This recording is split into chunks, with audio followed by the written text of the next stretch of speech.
Hello and welcome to Ellerium Games podcast, episode, we think, 5. We're not too sure. Today we are going to talk about our glorious weekend. We were at the inaugural, is that right word? Inaugural Tabletop Scotland in Perth.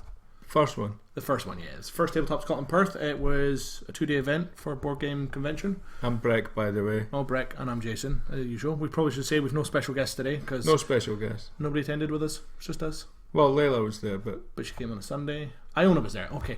It's not that. But it's just us talking. Yeah, so it's just us talking nonsense as always. We just like to say the usual thank you for listening. We do this because we just like to make you listen to our crap, because we like to talk crap. But today we're going to talk about Tabletop Scotland, which was really fun. I say it was really fun. Perth.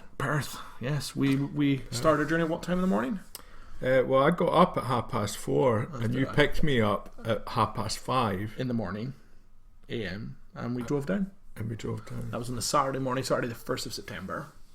We drove down. We got there about, I think it was about just after 8. Yeah. Around that. We tried to stop for breakfast at a little truck station at Ballinaloog, but it was closed. Yeah, that was disappointing. We're not happy with them now. They can bite it. So yeah, we got to Perth, we got to Tabletop Scotland, we got parked up. We then went in and we were straight on it. We didn't even get a chance to chill, really, did we? Yeah, because we were judging the Catan tournament on the Saturday, weren't we? Yeah, the Catan UK National Qualifier event. Yeah. So we had to get in there. We had to open up. We got in there. We opened up 4 copies of. We had to open up 4 copies of Catan. And 1 copy of Settlers of Catan. One of Settlers of Catan, the original, and we had to set up a specific board that I had spent many hours designing, which we found out at the last second. Found at the last second it had a flaw in it, but we fixed it. Did it have a flaw? Yeah, because I put the board slightly wrong, but it's fine. Okay. We figured it out. We expected 11 players. We had already pre-registered, but we totaled 17 in the end. Yeah. Yeah, Catan can suck it. I'm sorry, Dave, if you're listening, but Catan is a horrible game. I don't agree with you there. I don't think it's the best game, but it's no fun. It's alright. It's going into my box with Pandemic. I can sit in there and just stay there. I don't want Pandemic's alright. No. So there's a few games in my crappy box. Monopoly is one of them. Stone Age? Stone Age probably. Fortune of Glory? Yeah, that's a bit dull. Galaxy Trucker. Oh yeah, you hate that game, I don't you? do hate that game. I thought I would love it. I hate it. I like it. Anyway. Yeah, so Catan, yeah, so that sucked. It was an okay experience. I will say everybody that took part seemed to enjoy themselves. Yeah. It was our first time hosting a Catan event. So we were a bit caught off by the scoring system and the point system. It's a bit complicated, but that was okay. Because it works off of the points they earn in the game, then you total them up to get a percentage of win, then you've got to give them a scoring point for first, second, third and fourth, and then you've got to figure all that out and then rank them, which was fairly easy in the end once we figured it out, but yeah, it was a bit of a pain to get started. But I left all that stuff to you. Yeah, you did all the rulings and the tidying up and rescheduling and reset up. I did all the shouting at people, talking to people. I got the microphone, didn't I? I got to talk.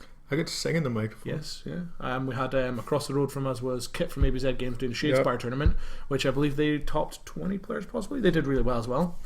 Yep. So what did we do? We did 3 rounds of Catan. Then we cut to top 8, which was 2 tables, and then to top 4. We were eventually awarded a winner of Sir Alan Farrell. He did really well. He won. Well done, Alan. Well done, Alan.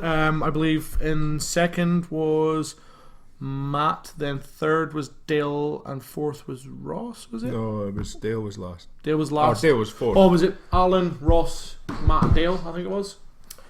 Maybe. Yeah, so there was 4 gentlemen made it to end, and it was good. So yeah, we had fun. We sat there, we got to meet new people, we got to chat to them, ask them why they like Catan. Yeah, a lot of our friends who were there to see the expo.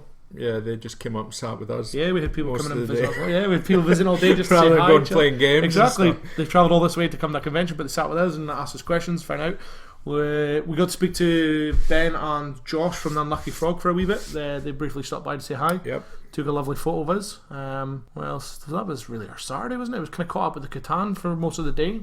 Well, after all that. Oh yeah, after all that. But I mean, once we were done by about 5. Yeah, it was. Yeah, once we got it and we cleared up and whatnot, yeah, that was fine. We got to go down into the main hall for a quick look, or you didn't? Did you? No, we went to go down, but then I went to the toilet, and then when I came out, you're like, "No, we're not going in," because we went to go get. Oh, we went to get food. Did we not? After? Yeah, we were. Yeah. So I went into the main hall. Dinner. The main hall was really nicely set up. I think you've seen it the second day. It was like you had the open play area. You had the games libraries. You went in the door. Then you had an open play area, play test area. Then vendors, then exhibitors, and it was really. I thought it was really nice to set out. Yeah, it was. It wasn't too big, it wasn't too small. It felt really homely, strange enough. Yeah, it felt comfortable. Yeah. I liked it a lot. Having been down to the UK Games Expo, which is massive. I mean, third largest expo in the world for that sort of thing. Yeah, Expo feels really claustrophobic. Lots of people. Yeah, I love going down to the expo, yeah. But this noisy, was chaotic. Nice. It was chilled. It was friendly. It was family friendly at that, because yeah. Haba had their big family friendly section, which was nice. Yeah, I really had a nice experience there. I had a lot of fun. It definitely, the noise level wasn't too high as well. It was very comfortable. Yeah. I mean, Kami, our friend, was there, and he's quite, because he's quite sensitive to loud noises. He didn't have to worry about that, which was really nice. So I think he had a felt really good inviting time for there. all people. Not that he'll listen to the podcast. No, because he never listens, even though we keep going on it to listen. Kami, listen to the podcast. Twitter, we'll get you, boy. So I had a quick look in the hall. You went for a while, and then we decided we'd go get some food upstairs. Yep. Food was pretty decent. Very well priced, actually. Yep. For having been a convention, you thought the prices would have gone up, but no, I was really happy. Yeah, nice little bar up there, little kitchen where you could buy some food, and because we had hot rolls in the morning, when we eventually got set up. That was nice. Then we got, what do we have in the evening?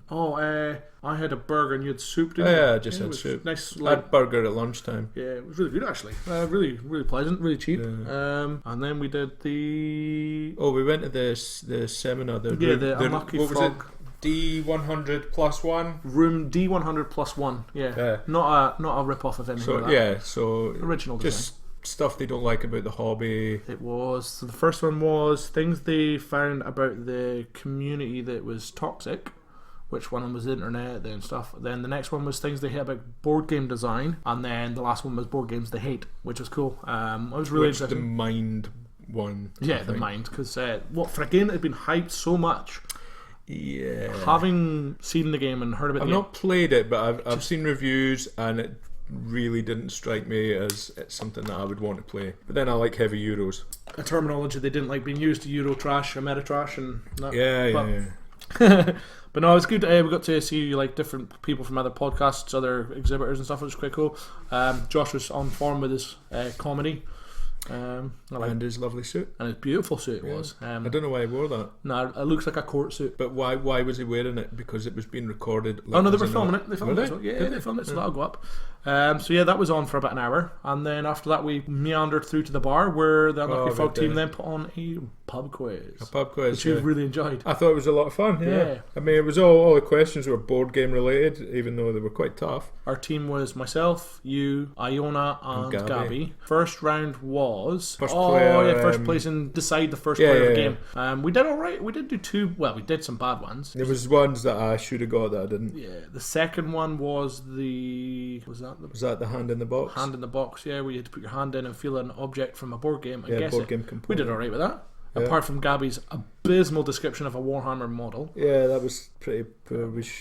I love putting my hands in boxes, so I just wanted to feel all the things. But we had to give everyone a shot. Can't be selfish. Yeah. But we might have won if I'd have felt everything. Probably, yeah, because you got that king pawn from El Grande pretty fast. Yeah. But then we did there was geography, which was fictional places in games, places or cities or planets or systems in games. That was one of the worst ones because like half them we knew but didn't know, if you know what I mean. And there were a few that I couldn't quite put my finger on, and then kicked myself later. The Dathomir one was a real kick in the bollocks. See, I'm not a huge Star Wars fan. But we fought enough over Star Wars Rebellion, so we should have known it. Not that one. Yeah, that's on that board, I'm pretty sure. Yeah, but I played it once with you. I haven't played it since. No, because we won't, because it'll end badly. Tatooine! Oh, because you want to kill some bloody Wookiees. But yeah, let's not go into that again, because we keep getting that. Say we remember it slightly differently.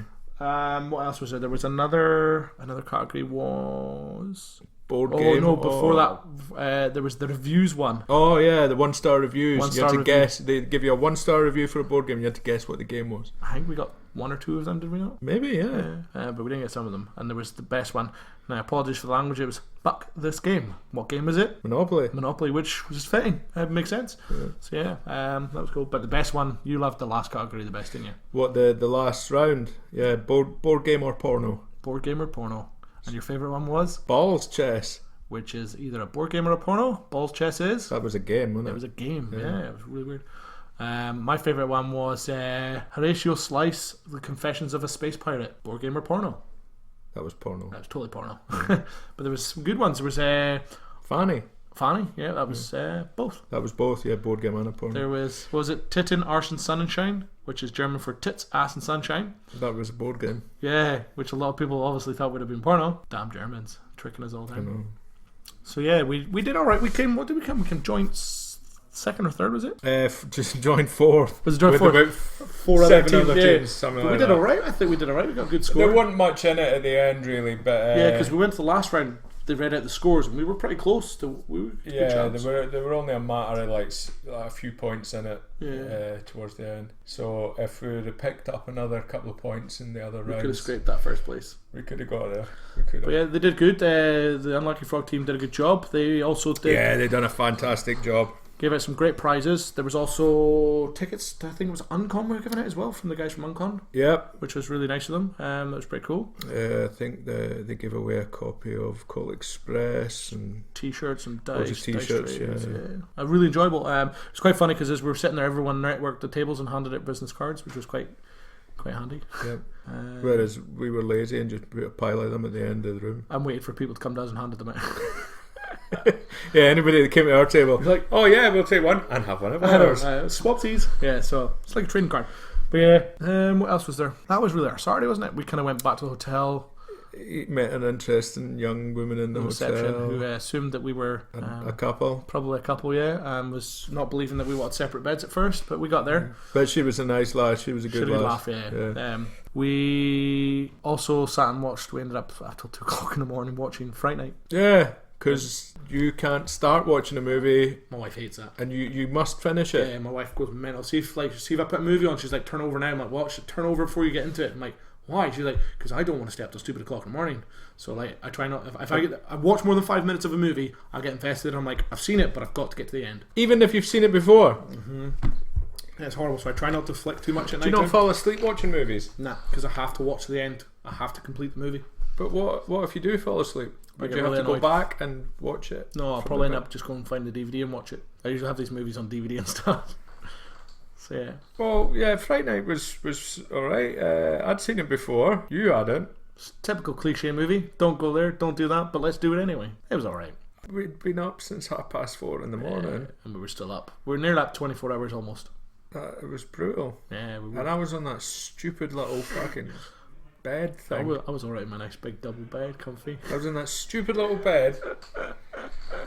It was horrible. And what you snore really loudly, but you said that I snored really loudly as well. But what was the term you used to describe my snoring? I can't remember. You called me. You said that my snoring was like an inconsistent flap. Yeah, it was like a flap sound. I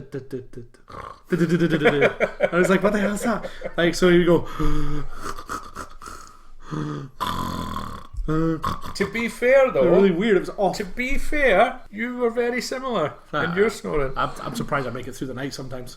My wife thinks I'm going to die in my sleep, which probably is quite likely. She's like, I think gone.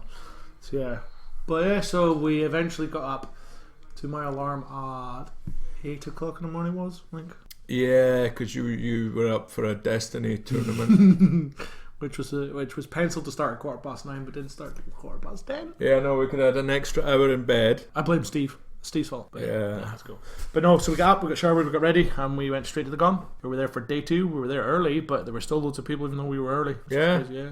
really busy. What else was there?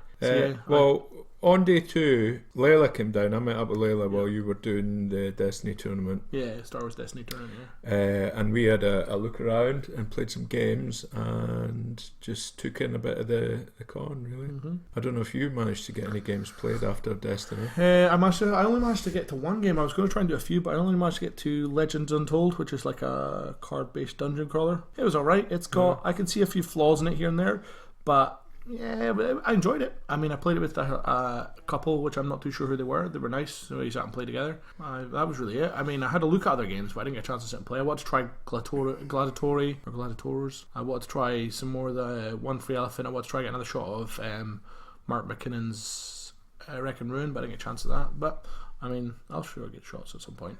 I got to try out Motora. Motora, yeah, I want to try that. You didn't really like that much. Well, it's not you didn't like it, it didn't grip you. I thought it was okay. Layla wasn't as keen on it. Mm-hmm. There was something missing from it that didn't quite get me. Didn't give you that complete I liked the idea of it, and I enjoyed playing it. It's a resource management style, wasn't it? Layla reckoned it had elements of Stone Age in it, which I'm not a fan of. I'm not a fan of Stone Age at all, really. I know that. But I think they implemented it better than Stone Age. Mm-hmm.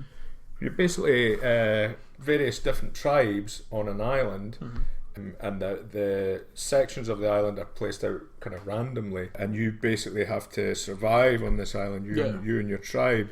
So you have to go out and get water and food and whatnot, but then there's things like you can make tools, you can go to temples, there's a volcano on the island, there's lots of dangers, and try to get these little idols back to your camp. But then you can raid other people's camps and steal the idols off them. It's not a bad game. Well, we gave them a business card, so hopefully they'll contact me and I can try and get a hold of a copy to try it out.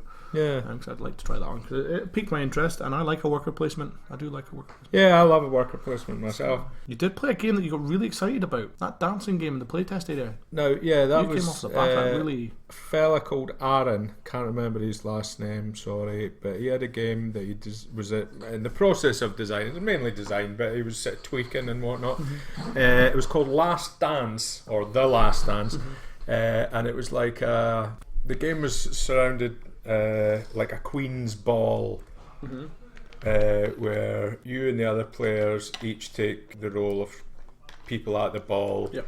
And you're involved in a dance, and basically what you have to do is dance with nobles and whatnot, get their conversation pieces, and then relay that back to the queen or the queen's advisor for points. But the way that the rounds laid out is quite nice, because it's almost laid out like a song. So you have the verse and then the chorus, and then you go back to the verse again. But the cards, there's like 3 cards for the verse and 3 cards for the chorus, and they're each sets of dance moves, and they're sort of randomly placed out, and it determines how the people in the dance move for that section. So you have to really think about planning ahead, dance with the people that you need to get certain pieces of conversation from, and then figure out how you're going to get back to the queen. So it's a movement puzzle, basically. Sort of, yeah.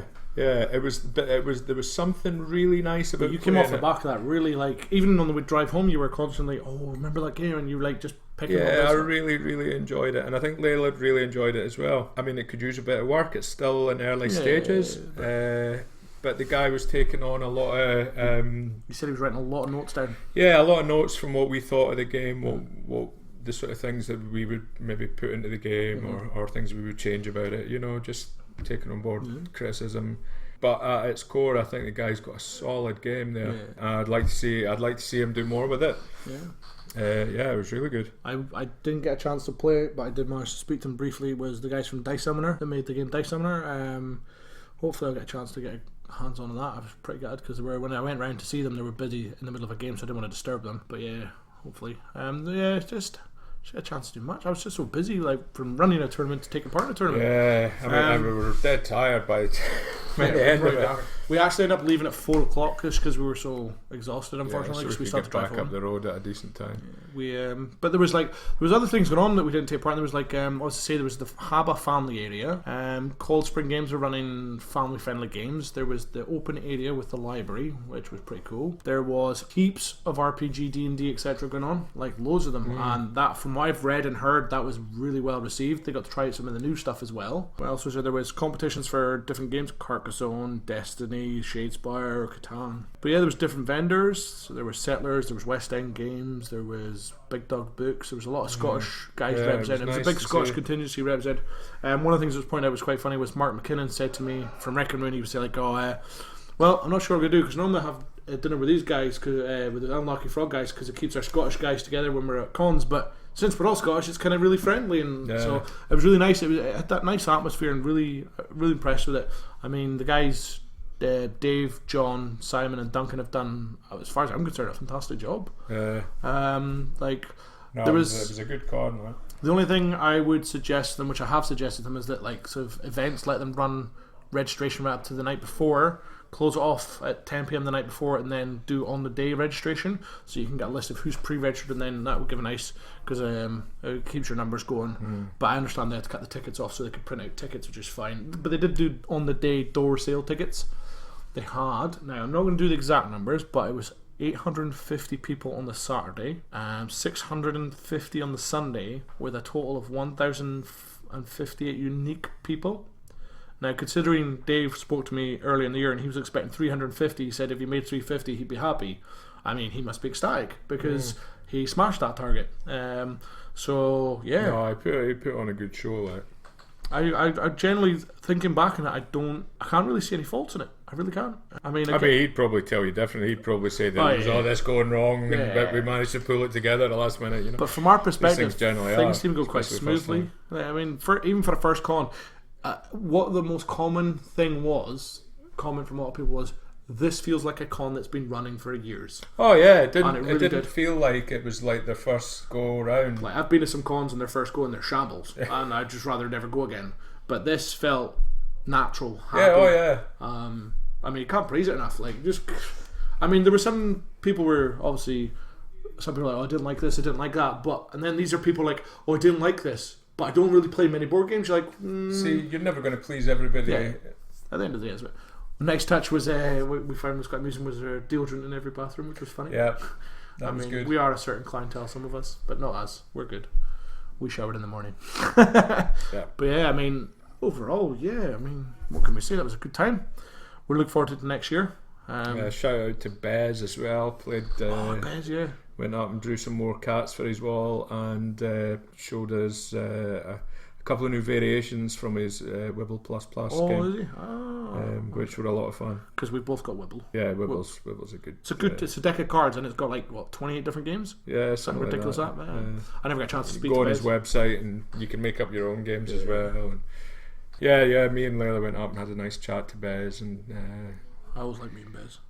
But yeah, no, there was. Yeah, I did get a chance to chat to as much people as well. I had a brief chat with Ian McAllister from the Giant Brain.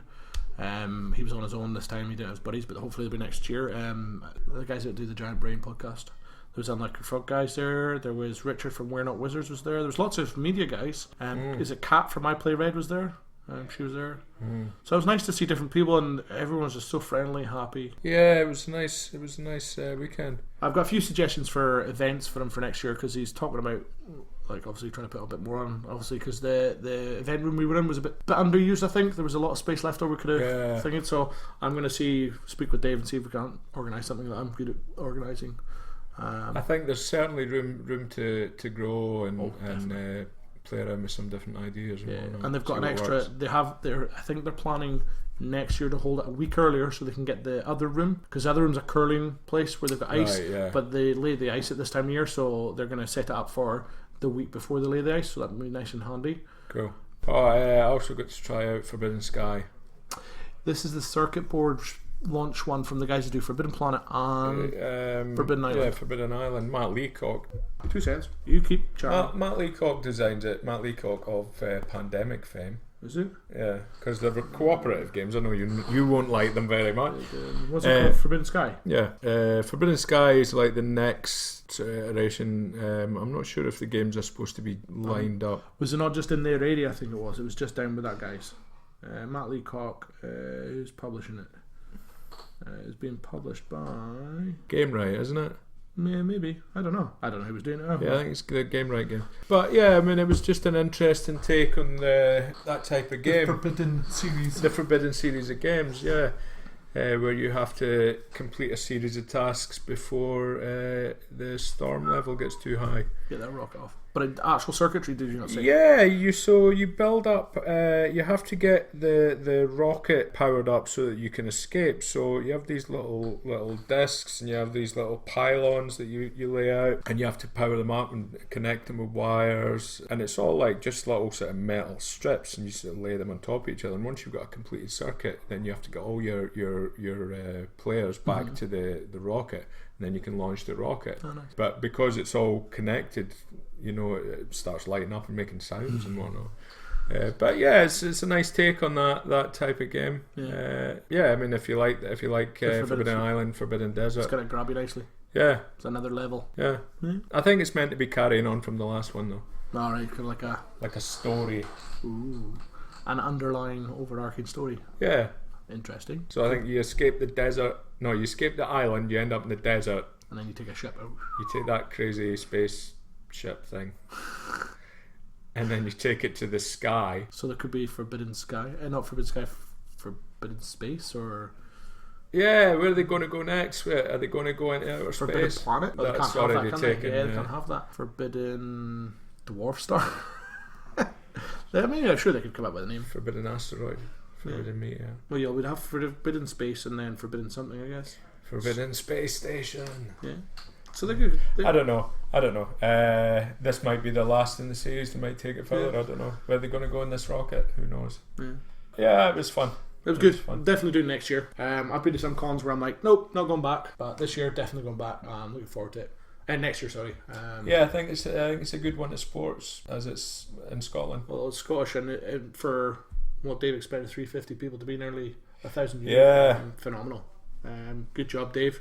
He'll be back in his spreadsheets. I was speaking to him briefly. He was still, even when I was speaking to him on Wednesday, he was still, I think it was Wednesday or Tuesday, he was still knackered, still trying to deal with stuff. He's unloaded his wife, told her all the bits and pieces, like I've done this, and he's still planning for next year already. Plus still doing his normal day job. So fair play to him. That's the sort of thing that as soon as it's over, you'll need to start planning immediately if you want to do it again next year. Especially if it's that successful. Yeah. I think it will be. I think that'll just grow and grow. Yeah, definitely. So that'll be us on another one on the schedule. So we'll have the Expo, UK Games Expo, and then Tabletop Scotland. And eventually, one year we will go to Essen. I think we'll have to. Or Gen Con. Gen Con will be the expensive. Essen will be expensive as well. I mean, they're all expensive, aren't they? Be cheaper. Going to Birmingham was expensive. Yeah, anything in the UK is expensive, but. So yeah, that's us. I mean, other than that, the next podcast we're probably going to be chatting about what we've been up to and board games, because we've got a lot of board games to play now. And we have the 24-hour charity gaming marathon coming up. So in October on the 21st. Or is it not the 20th into the 21st? I think it's Saturday the 20th. Just check the dates. Yes, Saturday the 20th. We will be hosting our annual 24-hour board game event. Our third one. Third year. First year we sponsored Birchwood Mental Health. Yep. Second year we sponsored the Regmore Skaboo Unit. This year we are sponsoring Mikey's Line, who we've been put in contact with through a friend. We're getting Layla. Yeah, Layla sorted that out. So we're going to be sponsoring them. We do our 9 a.m. till 9 a.m. We will be playing all sorts of board games. We will dress up. We will dress up like idiots. We will drink. We will be merry. We'll give away prizes. Yeah, lots of prizes. There's usually lots of donated stuff from others. Food, and I usually make some fudge. There's fudge. There's cakes from Arthur's mum. Yeah. Lovely woman. She makes some good baking. We've also got usually get donations from local stores and other store owners. Yeah, the local businesses are usually quite good, aren't they? Putting in. We did really well last year. We're hoping to have a good one this year. We're rearranging the shop just to sort of get it that extra space. So hopefully nice. Yeah, so we'll need to bring the old favourites out to play. Twilight Imperium and Captain Sonar. I don't know about Twilight Imperium. Cosmic Encounters! Cosmic Encounter. Yeah! We'll get Denise on that and make her cry again. Yep. Yeah. Definitely bring Captain Sonar along again. That did really well, actually. Yeah. And we'll try. We might even try. We need to try like a competition of something just over the night, just for a bit of fun. Yeah, we tried last year, but everyone's just having so much fun doing different things. Yeah, and again, that invites different ranges of people with gaming skills. Some people just came to chill and enjoy the evening. Some people play board games. Some people play card games. Different things. Yeah, we could do a little quiz or something. Yeah, like our own little pub quiz. Yeah. We just do board gamer porno the whole way through. We'll steal that idea from them, and we'll just all pornos. We'll get a projector. Debbie does Catan. No one wants to do Catan. Yeah, so. But no, it'll be good. So we're looking forward to that. So we're in the process of planning that. We've got the event to be scheduled to go up. We've got to start getting prizes and talk about what we're going to dress up as. I said to Monopoly Man. Kerr said women, was it? What? Who said to dress up as women? That was probably me. It's probably just want to dress as a woman. Kerr does not want to dress as a woman. Oh, that's what it is. Yes. Yeah. And he's not allowed in it. Well, I don't know if he might want to dress as a woman. I don't know. I'm saying that he doesn't. I don't know. But yeah, so that's our schedule. So I guess this has been a wee while since we did the last podcast because we've just been busy. I guess by the time we do the next one, we'll be October. Probably do it in the run up to the event. I think. We'll get one before the 24-hour, and certainly we'll do a recap after. Might even do something. Might try to do a wee bit live. Yeah, well, not live, but during and put it on. We'll see. We'll see. It's a lot of work. So, well, that's that. That's episode 5 in the bag. Doing all right. We've got more YouTube to go up, more podcasts to go. Busy, non-stop. Yep. So, just want to say thank you very much for listening, and we appreciate it. And until next time, it is a goodbye from me, Jason. And goodbye from me, Breck. Until next time. Adios. Enjoy.